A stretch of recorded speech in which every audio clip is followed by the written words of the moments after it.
I heard on the radio just this morning that in Delhi, India, the air pollution has gotten so bad that the government has decided to regulate who can drive on the roads. If you have a license plate ending in an odd number, you can only drive on odd numbered days, and vice versa. First of all, that sounds awful. Second, it seems like a massive inconvenience. Now, I'm not going to start screaming at you and tell you to save the polar bears, the ice caps are melting. I think you should know that they are, but what's important to me is that you recognize the massive need we have in this world to clean up our act, to clean up our earth. And it just so happens that being good stewards of God's creation is also a biblical mandate. Did you know that when we burn fossil fuels, not only are we polluting the air, but we're polluting the ocean as well? The water absorbs a quarter of all man-made carbon emissions, which leads to a change in the pH of the water surfaces, which also leads to acidification.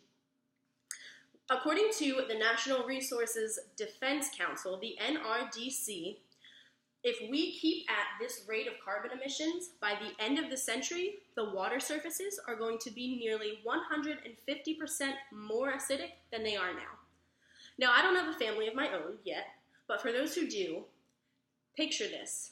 Do you enjoy taking trips to the beach with your children and watching them dive into the waves as they come? Well, I hope you don't make a habit of it, because soon you're not going to be able to do that. How about this? Do you like taking a boat out on the lake or going to that prime fishing location on the very first day of trout season? Sorry, you can't do that either because all the fish are dying. So what about trash then? I'm glad you asked. From the Resource Library on the National Geographic website, we are told that 5.25 trillion pieces of plastic debris are in the ocean. That equates to 269,000 tons, which is heavier than 11 Statues of Liberty. And there are many scientists who think that there's even more than that. The plastic in the ocean consists of water bottles, plastic straws, grocery bags, and yogurt containers. And it's all here to stay. Why? Because it's non-biodegradable and we won't recycle it. A lot is dumped directly into the ocean, but the NRDC tells us that 80% of the plastic in the ocean makes its way there by way of storm drains, sewers, and other routes. So please think the next time you're about to drop a candy wrapper on the ground.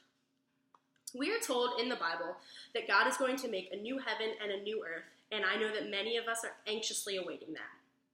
That does not mean, however, that we can trash the planet we have now and live recklessly.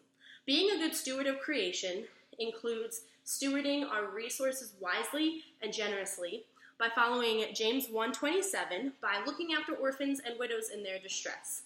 We need to understand too, though, that our care of creation, or lack thereof, affects our gospel presentation. If I were walking down the street and I had a bag of trash in my hand that I had just cleaned out of my car, and I took that bag and I dumped it all over the ground and then immediately proceeded to try and share the gospel with someone, they would probably look at me and go, "Dude, what are you doing?" They get the wrong impression. Genesis 2:15 says in summary, humans are commanded to care for God's creation. Psalm 104:24-25 says, it speaks of the manifold works of the Lord, his creation and his creatures. The heavens and the earth declare the glory of God. And so when I get in the way and I hinder how God intended the earth to work and I silence it by destroying it, I'm robbing God of his rightfully deserved glory.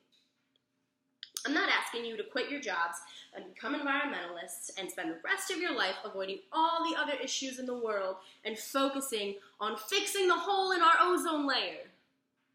But I am telling you that if you don't already, you need to open your eyes and start making changes. My challenge to you is that you look for small ways you can start. Here are some examples. 1. Buy reusable bags and use them.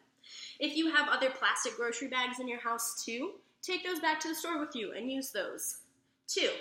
Unplug all your small household appliances like your phone chargers, the toaster, your hair dryer, your coffee maker.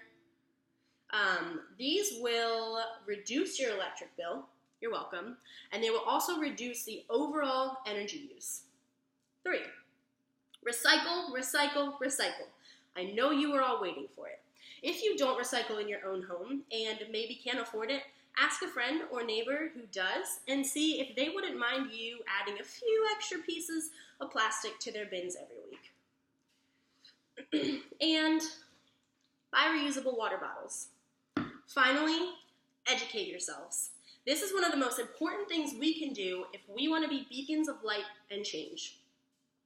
Joe Capolio says in his book, The Human Condition, it is imperative that we see our role in nature in part as adding value to nature and taking care of it for our own enjoyment, certainly, but ultimately for the glory of God.